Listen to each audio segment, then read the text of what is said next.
manage you on set. Yeah, it's all right, no worries. Maybe it's still on.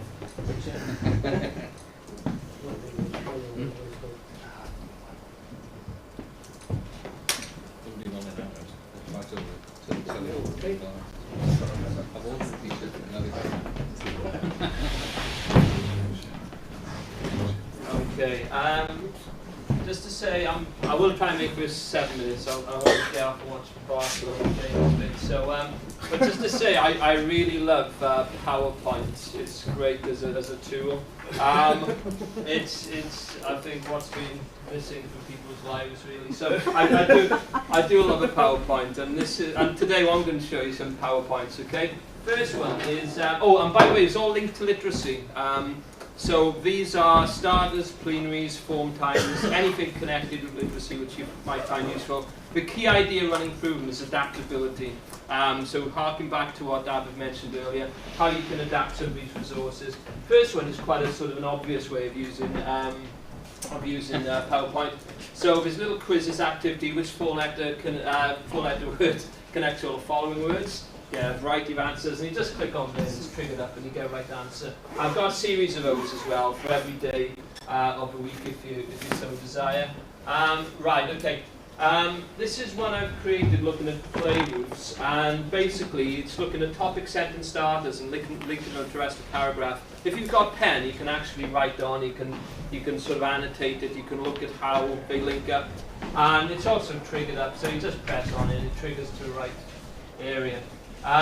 Okay, and this is one which took a while to do because it's all hyperlink based, but could be adapted by actually clicking off the PowerPoint and changing the text. And it's basically getting kids into the middle of a script rather than starting the beginning. So what was that is in the middle of a script, and you can choose one of these lines. Any ideas? Who likes Amy and Owl, I hope? Any other choices someone might hear? And then you could deliver this to class. So you could get a class to come up, you could ask someone to come up and click on it. And this is all triggered up. When you click on it, it appears as the next screen, and then you get real choices, which I hope you can see. Just on this one, let's go back on that. And you can actually make the next choice. Okay. Right, okay. So the next activity I've done, this is something I've adapted from a previous one. Oh, I think there's been a problem with the way this is converted across actually. It's a little bit different, so I'm going to just hold on this one for now. The next one, looking at spelling rules. This is one which I've adapted from a PowerPoint I created a while ago really. And basically what you might have is a spelling rule like that. So you might have I before E except after C, which is a nonsense rule actually, because half the words don't follow that rule. And you can ask for kids to come up and actually click on 4 words which have that spelling rule, so you can click on that, you can click on receive. You click on weird. No, it's a weird word, and that's how you know. That's okay. So, and you click on again. So basically, it's a simple sort of click off and on. Now, if you want to change this, you just go into you just exit, press escape, and because I'm running from the root screen at the moment, I can't show you, but I might show you an example of one afterwards. And you can actually change the text and keep the functionality there. Okay, so you can put any image you want over here.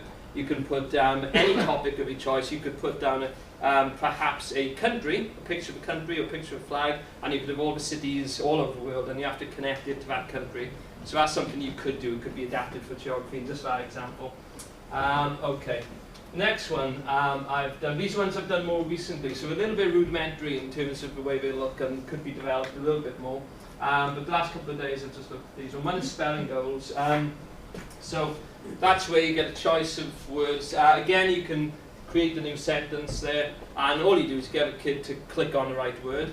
And if it's wrong, which I hope that one is, you get a little bit of a wind thing. Okay, need to work on that a little bit. And this one, there it goes. Yeah, you gotta go. I'm going to get a streaker running across there. So that's something you can do. Yeah, get And because kids might suss out, but it's always one in that corner, I've created basically 3 different slides, and you don't know which option it could be, because it could be any of these 3. And you could create 4 of them. if you wanted to, and create the motion trigger which goes with it. So that's a very sort of simple, quick activity you can do perhaps in the morning where it's very short start the lesson, with certain key spellings. Doesn't have to be used for spellings, could be used for anything really. Okay, the last one I'm going to show you is bounce, which what I was looking at really, where you just press start like that, and they move around, so you get a pen, and the only way to stop it is to hit the right one. So something is a way of comparing two things. So click on that one, a smiley, and it doesn't stop, which really infuriates the kids. If you do the right one, then it goes a green colour, obviously red, then disappears. And how I adapted this was, in class, so you wouldn't need that appearing. You could actually, as a teacher, say, can you now spell the word? So it's appeared, so it's look, you've seen it, have you remembered it, and now can you write it on the board? Because a lot of people perhaps don't use the pen tool, which appears down here as part of the PowerPoint, where you can actually write the word actually on the PowerPoint. So it's highly adaptable, it's highly versatile, and a lot of the schemes of work at Consky High School are actually based around PowerPoint, which we use. Okay, I'll just go, what I'll do is I'll go into one I used the other day, which was for as a starter activity for leaflets. Let's just go into this one. And leaflet starter. And you can, by the way, have loads of these words. And just to have a look at functionality, go to slideshow. If you just go to custom, it's slightly different to my version. So it's animations, and it's basically custom animation. And you can see the triggers are already there beside, and you can see the way it moves and so on. But by pressing F, you don't have to touch that. Don't touch, so that can be left. All you need to do really is to actually go into here, and you can put any words you like in there. You can put pictures in there. You can put images on there. You can put any question you like on there. So you can actually type in here whatever question you want and just fire away. So highly adaptable. And what I've done to remind teachers, if they can't work out the right answer, is here put down west if it's the correct one. The next one I think says south. So it actually tells the teacher what box is the right answer if they needed it telling it. So basically, I have spelled it out.